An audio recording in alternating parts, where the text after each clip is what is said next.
This is the first large temple I made in about 1991 or 2 after we had just moved to Salida.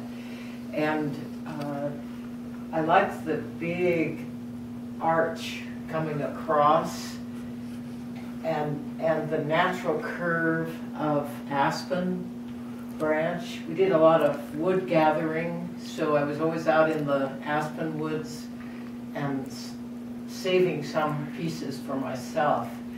So it's a very architectural piece because of that arc, and then the movement down of like 2 pillars.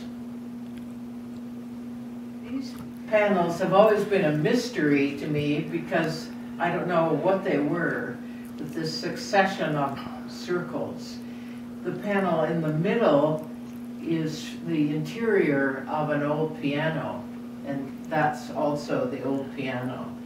So these are like doors or very special atmosphere that all those circles create.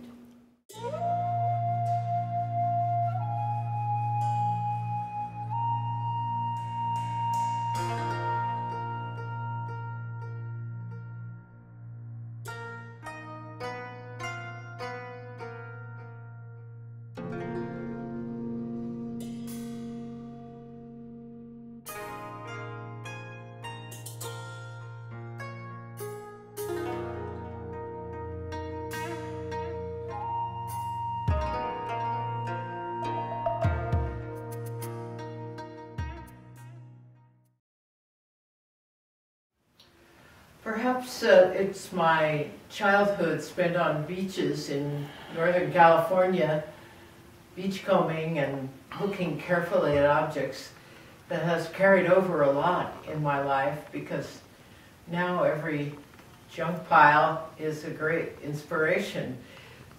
And it's so important to be aware of things in our environment, because there's such beauty there in simple things like this number 43 on the end of the old wooden apple crate.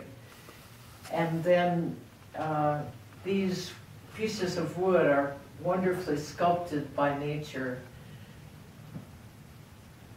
But then if I have to use a new panel, I have to work a lot on it to bring it up to the aged look that the rest of the pieces have. Sometimes things just come together by a miracle, that you didn't know that these things were as beautiful as they are, or you couldn't have conceived of it or drawn it in your sketchbook ahead of time. They just come together on the floor of the studio, and you have to recognize what they are. This is the handle of an old scythe. I can remember my father using a big scythe to cut grasses. So I love the warmth of the old wood, and what a subtle curve that is to go with the soft curves of the natural wood. So this is another of the early large temples that I made, probably a little after 1990.